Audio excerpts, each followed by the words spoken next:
Bon, je crois que ce qui a été dit est assez important et c'est ce qui fonde notre prise de position depuis le mois de septembre. On revient sur septembre parce qu'en septembre, on a discuté en bureau municipal de ce projet et de la façon dont il fallait en discuter avec la population. Je pense que, vous l'avez dit, on n'a pas forcément, d'a priori chacun sur les choses, même si on a un attachement légitime, qui à l'escalier, qui au bâtiment, voilà, etc. Tout peut se discuter du moment que les choses sont mises sur le débat et qu'on peut en parler.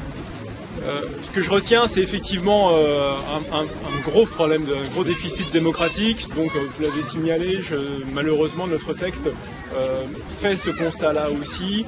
C'est-à-dire qu'en fait, il y a un déficit démocratique en interne, il y a un déficit de démocratie en externe, en interne encore, ça pourrait passer. En externe, ça c'est plus problématique.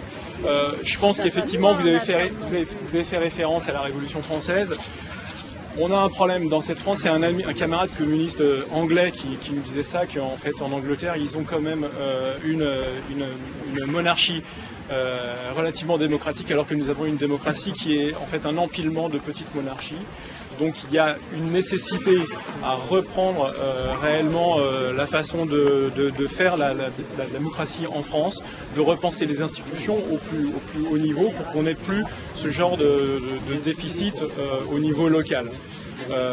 Voilà, une fois que j'ai dit ça, nous on continue notre travail, en tout cas pour les élus communistes qui sont signataires de l'appel, on continue notre travail au sein du conseil municipal pour avoir plus de démocratie et que la concertation démarre enfin, puisque effectivement, pour nous elle est promise depuis septembre, donc publiquement on l'a vu promise en décembre à l'école Francine Fromont. Voilà, donc en fait on continue ce travail-là. Maintenant, nous ne sommes que des élus face à des pouvoirs relativement exorbitants du maire.